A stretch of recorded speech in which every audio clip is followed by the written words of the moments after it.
자, 3부 사사시대. 이 3부에서는 우리가 재판관들의 시대에 대해서 3시간에 나눠서 살펴볼 겁니다. 오늘은 그 첫 번째 시간으로서 오니엘부터 드보라까지 이야기를 살펴볼 건데, 이 사사기에 붙은 사사라는 표현은 이제 중국의 성경 번역투에서 그대로 차용을 한 것입니다. 사사라고 하면 이제 주나라 시절에 형벌을 관장하던 관리를 이제 사사라고 불렀다고 해요. 그러니까 사사기 하면 재판관들의 책이라는 뜻이고요. 가나안 땅에 입성한 이후에 사무엘 전까지 그 시대를 담고 있는 책입니다. 하나님이 주신 율법 그리고 그 안에 있는 여러 가지 제도를 통해서 당시 이스라엘은 오늘날의 지방자치 같은 개념을 구현하고 또 실현해야 했습니다. 그런 이스라엘이 왜 실패했는가? 그 한계점이 이 책에 명확히 담겨 있어요. 그러면 오늘 강의는 배교와 심판, 온닐과 에훗, 그리고 드보라와 바락 이렇게 살펴보도록 하겠습니다. 자, 1번 배교와 심판이 되겠습니다. 우리가 이 사사기를 읽을 때 또 살펴볼 때 염두에 두어야 하는 것은 무엇이냐면 이 당시 이스라엘에는 중앙 행정 기구가 없었다는 점이에요. 오늘날 우리처럼 중앙 정부가 있었던 것이 아니고요. 각 지파의 연합체가 이스라엘이라는 국가의 형태로 존재한 것이었고, 각 지파 안에서 그 지파의 영토 안에서 벌어지는 일을 다른 지파가 함부로 간섭할 수는 없었습니다. 따라서 당시 행정체계, 정치, 국가의 체계는 마치 연방제라고 보시면 돼요. 오늘날 미국, 독일 등 주 정부가 있죠. 그리고 그 주가 모여서 하나의 국가로 연합해 있는 그런 형태라고 보시면 됩니다. 당시 이스라엘도 지파의 연합이었어요. 따라서 사사들 역시 한 거점을 중심으로 활동했고요. 이스라엘 전역에 균일한 영향력을 행사했다고 보시면 안 돼요. 당시 이런 한계가 배교와 심판이 거듭되면서 왜 이스라엘 내부에서 혼란이 자꾸만 가중되는가에 대해서 알 수 있는 부분입니다. 우선 히브리 사람들이 여호수아와 함께 땅을 정복하고 또 분배받은 뒤에 여호수아도 눈을 감는데요. 향년 110세였습니다. 그리고 여호수아의 세대, 그러니까 우리가 출애굽 2세대라고 말할 수 있는 그들도 모두 죽었어요. 그렇게 소위 출애굽 3세대가 사회 주류층이 되는 시대가 바로 이 사사기 시대의 시작이라고 생각하시면 되겠습니다. 자, 근데 여호수아 사후에 문제가 있었어요. 이 3세대들은 하나님을 모르고 또 여호와께서 이스라엘을 위해 어떤 놀라운 일을 행하셨는지 몰랐다는 점이에요. 성경은 바로 이것이 3세대부터 빠르게 우상 숭배로 빠진 원인이라고 지적을 하고 있습니다. 자, 사사기 2장 10절을 보시면요. 그리고 그 세대 사람들도 모두 죽어 조상들에게 돌아갔다. 그들이 죽은 뒤에 새로운 세대가 일어났는데 그들은 주님을 알지 못하고 주님께서 이스라엘을 돌보신 일도 알지 못하였다라고 적혀 있죠. 자, 앞으로 여러분이 이 사사기 흐름에서 거듭 부상하는 심판, 하나님의 심판의 이유는 바로 대부분 이 우상 숭배에 있습니다. 십계명의 첫째, 둘째 계명이 무엇이었어요? 하나님 외에 다른 신을 두지 말고 하늘, 땅, 바다에 있는 어떤 피조물의 모습도 형상을 만들어 경배하지 말라는 것이었죠. 하나님께서 괜히 이런 순서로 얘기하신 것이 아닙니다.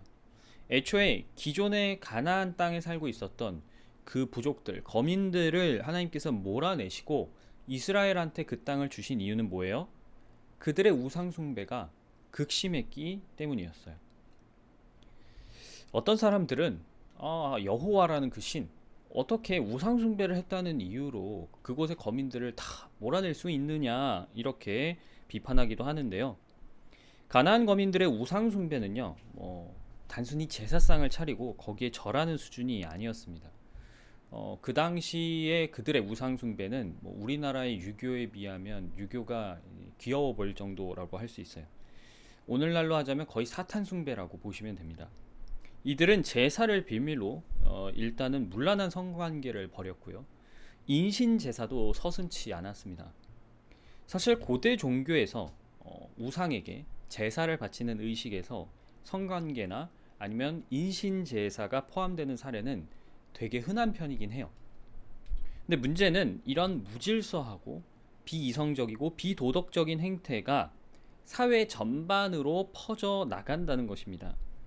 당시 가나안 지역의 영적인 또 도덕적인 부패는 아브라함이 살던 시절에 소돔과 고모라만 보더라도 그것보다 심하면 심했지 더 나아질 리는 없어요. 아브라함 이후 수백 년이 흐른 지금 그들은 결코 나아지지 않았다는 것을 하나님이 이스라엘에게 그 땅을 주셨다는 것으로 충분히 짐작해 볼 수 있습니다. 자, 그런데 우리가 저번 시간에 여호수아의 정복 전쟁을 통해 살펴봤지만 그곳의 땅을 정복했다 하더라도 100% 그곳의 모든 거민들을 다 몰아낸 것은 아니었습니다. 완전히 장악하지 못한 곳이 상당히 있었어요. 문제는 하나님을 모르고 또 그분께서 자기 선조들에게 어떤 일을 하셨는지 알지 못하니까 그 소수의 가나안 거민들에게 물이 들기 시작했다는 겁니다. 자, 우리가 여기서 배울 수 있는 교훈은 뭐냐면 우리가 하나님을 제대로 모르면 하나님을 대체할 무언가를 자꾸 하나님의 자리에 두려는 것, 이것이 죄인의 습성이라는 것이죠. 그 우상은 영적으로도 당연한 거고요. 도덕적으로도 왜곡된 가치, 왜곡된 기준 따위를 조장하게 됩니다. 자, 진리가 100% 진리라고 인정받으려면 단 1%의 거짓도 없어야 해요. 하지만 반대로 거짓은 99%의 진리에 1%의 거짓만 있어도 거짓이 될 수 있다는 사실을 기억하셔야 됩니다. 하나님은요, 이미 1, 2세대부터 그들의 꾸준한 불평, 불신으로도 피곤하셨는데 3세대부터 계속 거듭되는 이 배교, 불순종에 정말로 완전히 신물이 나시기 시작합니다. 그래서 완전히 장악하지 못했던 이 가나안 거민들을 일부러 쫓아내지 않고 계속 남겨두어서 그들에게 가시와 같은 존재로 만드셨어요. 그래서 그들이 말을 듣지 않을 때마다 그 가시를 찌름으로써 자신이 어떤 분인지 가르치는 용도로 활용을 하십니다. 두 번째, 그래서 이때부터 이제 등장하는 사사들이 있는데요. 먼저 온니엘과 에훗을 살펴보도록 하죠. 자, 하나님은 이스라엘이 바알과 아세라를 섬기니까 이 메소포타미아의 왕이었던 구산 리사다임이 이스라엘을 8년 동안이나 괴롭히도록 허락하셨습니다. 자, 이제부터 여러분들이 구약 성경에서 대표적인 우상들, 특히 이스라엘을 현혹했던 대표적인 우상으로서 바알과 아세라라는 두 신을 자주 듣게 되실 겁니다.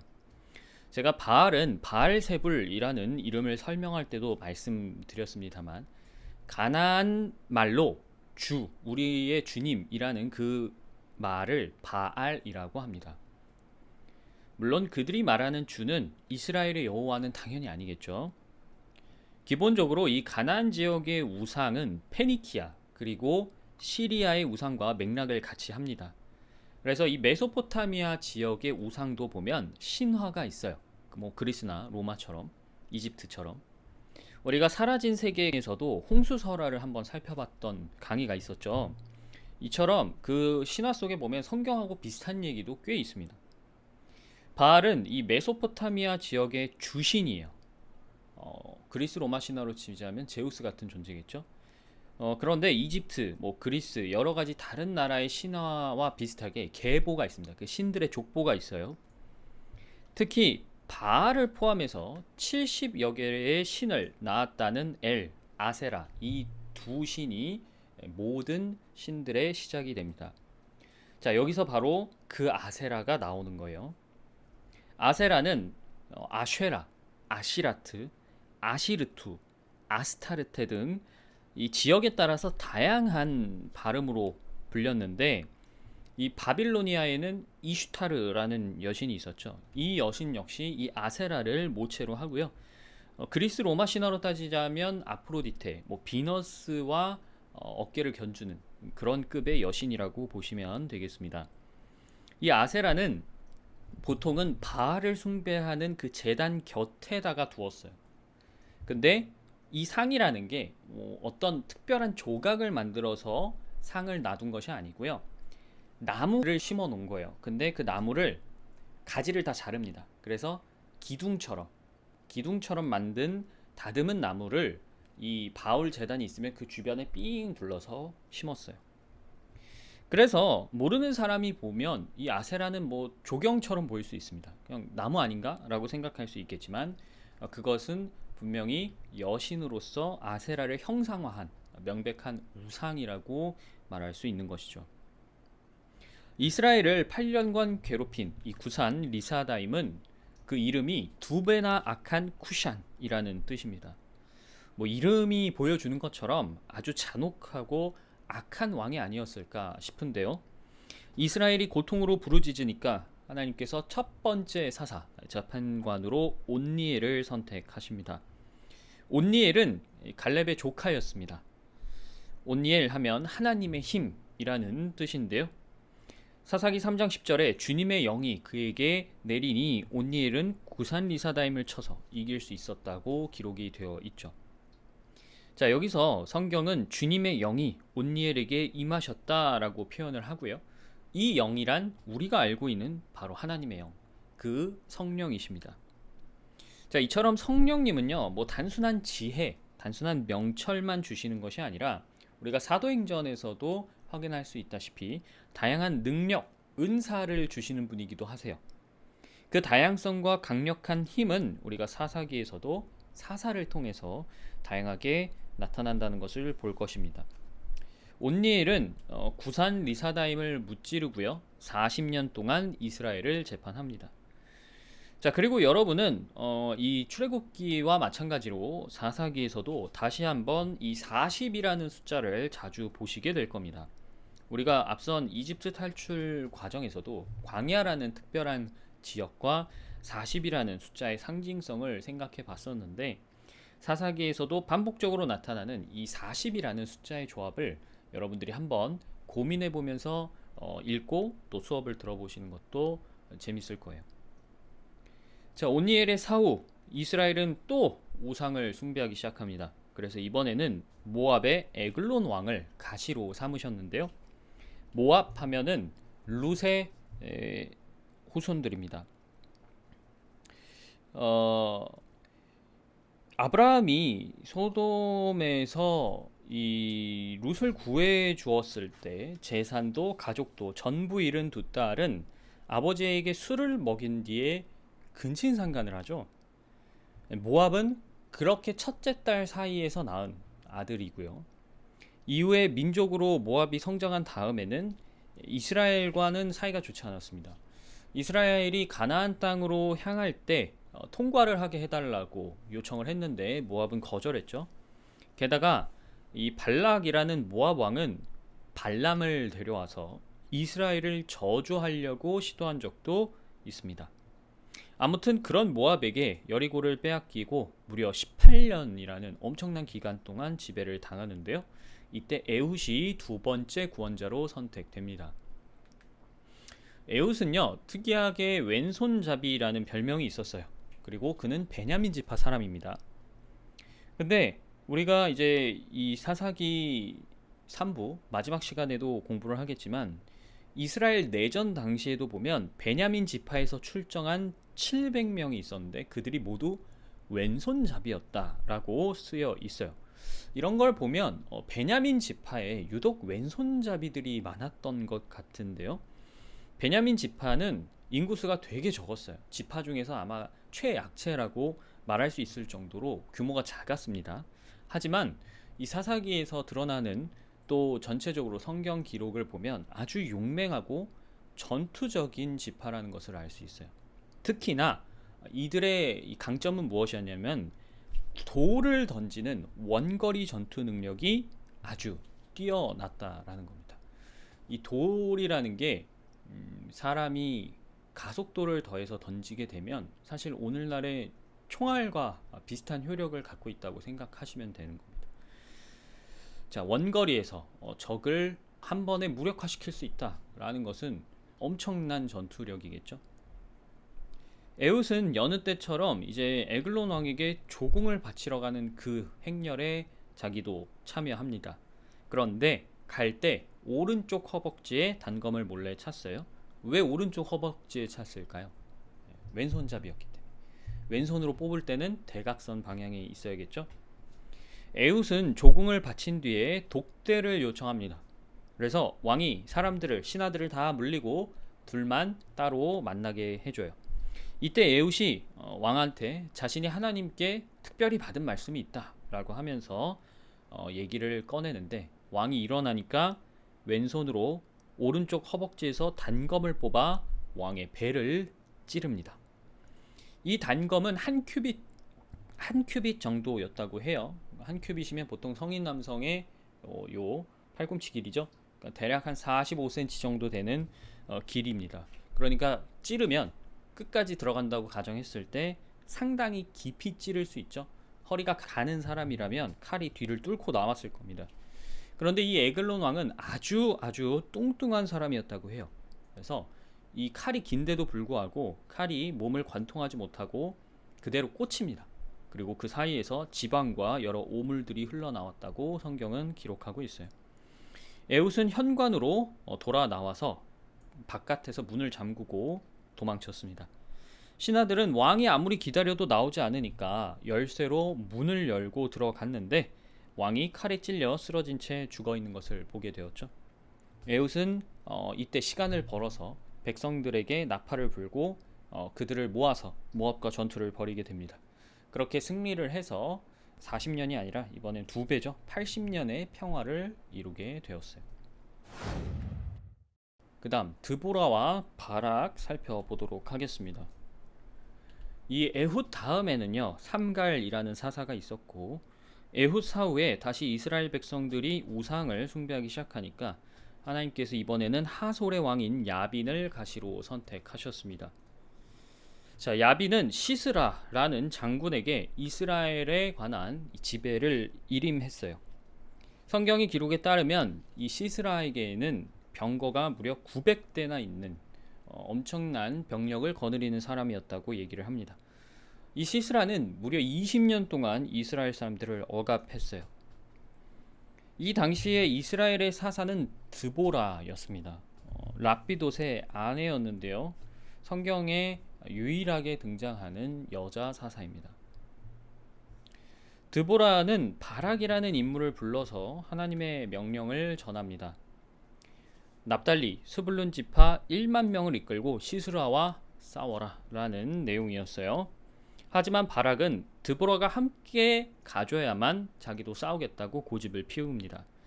결국 드보라는 바락과 함께 전쟁터로 향하죠. 그러나 바락은 믿음이 부족한 태도를 보였기 때문에 드보라는 이 전투에서 그가 얻을 영예를 한 여인에게 줄 것이다 라고 예언을 하게 됩니다. 그렇게 바락과 드보라는 다볼산이라는 곳에 집결을 했어요. 그리고 시스라도 병거와 군대를 소집해서 맞붙었는데요. 자, 이때 바락 측은 보병 1만에 시스라 측은 병거 900대 그리고 다수의 보병이 있었습니다. 자, 여러분, 병거는 오늘날로 치자면 탱크와 같습니다. 전차예요.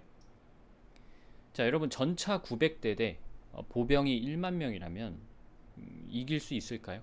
게임이 안 되는 전력 차이예요. 하지만 하나님이 승기를 바락에게 주시니까 저 엄청난 전력들은 모조리 격파당하고 맙니다. 결국 시스라는 급하게 도망을 쳐요. 근처에 이 겐 사람인 헤벨이 있었어요. 헤벨 가문은 이 하솔과 평화 조약을 맺었다고 합니다. 그리고 이 겐인 하면, 겐 사람 하면 모세의 장인이었던 이드로가 속한 일파이기도 했어요. 사실 겐인은 이스라엘과 좋은 관계를 유지한 민족이었습니다. 특히 유대인이 아닌데도요, 이 겐인 중에 레갑 족속은 광야에 기거하면서 순수한 신앙을 유지한 일로 예레미야에서에 보면 축복을 받은 그런 사례도 있어요. 근데 시스라는 헤벨한테 갔는데 헤벨의 아내인 야엘의 텐트로 향해요. 상황을 보면 아마 이 헤벨이 자리에 없었던 것 같습니다. 야엘의 입장에서는 헤벨 가문이 하솔과 평화 조약을 맺은 것은 당연한 거고, 또 상대의 군대 대장이잖아요. 그 군대 대장이 급박히 도망쳐 와서 지금 남편도 없는 상황에서 자기를 숨겨달라고 하면 안 숨겨줄 수가 없는 상황이죠. 그래서 야일은 그에게 마실 음료를 준 다음에 잠시 눈을 붙일 수 있도록 편안히 대접을 합니다. 시스라는 만약에 누가 쫓아와서 자기를 찾으면 자기 여기 없다라고 말해달라는 부탁을 하지만 야일은 시스라가 잠들자 아주 과감한 행동을 하는데요. 여러분도 아시다시피 텐트 못을 가져옵니다. 그리고 시스라의 관자놀이에 대고 망치로 박아버렸어요. 대단히 강단 있는 모습을 보여주었습니다. 지금 야엘이 시스라에게 하는 행동을 보면 뭐 헤벨 가문과 하솔이 평화 조약을 맺었다고는 하지만 뭐 서로 대단히 사이가 좋은 관계는 아니었을 거로 추정돼요. 바락은 도망친 시스라를 쫓다가 이제 야엘의 처소까지 이르렀고요. 야엘은 관자놀이에 못이 박혀서 누운 채 죽은 시스라를 덤덤히 보여주었습니다. 이 일로 하솔 왕인 야빈도 세력을 잃게 되고요. 이스라엘의 손에 죽고 맙니다. 이 큰 승리를 이룬 날 바락과 드보라가 지은 노래에서 야엘은 매우 큰 축복을 받게 되는데요. 이것이 드보라가 바락에게 했던 그 예언이었습니다. 승리의 영예를 너가 아닌 다른 여인에게 빼앗길 것이다 라고 전쟁 전에 얘기했었죠. 그 여인이 바로 야엘이었던 것이죠. 자, 드보라와 바락이 시스라를 무찌른 이후에 이스라엘은 다시 40년간의 안식을 얻게 됩니다. 이렇게 오늘은요, 온니엘, 에훗, 삼갈, 드보라와 바락까지 4명의 사사를 살펴보았는데요. 우리가 다음 시간에는 기드온, 돌라, 입다, 그리고 삼손까지 해서 사사들의 모든 내용들을 마무리해 보도록 하겠습니다.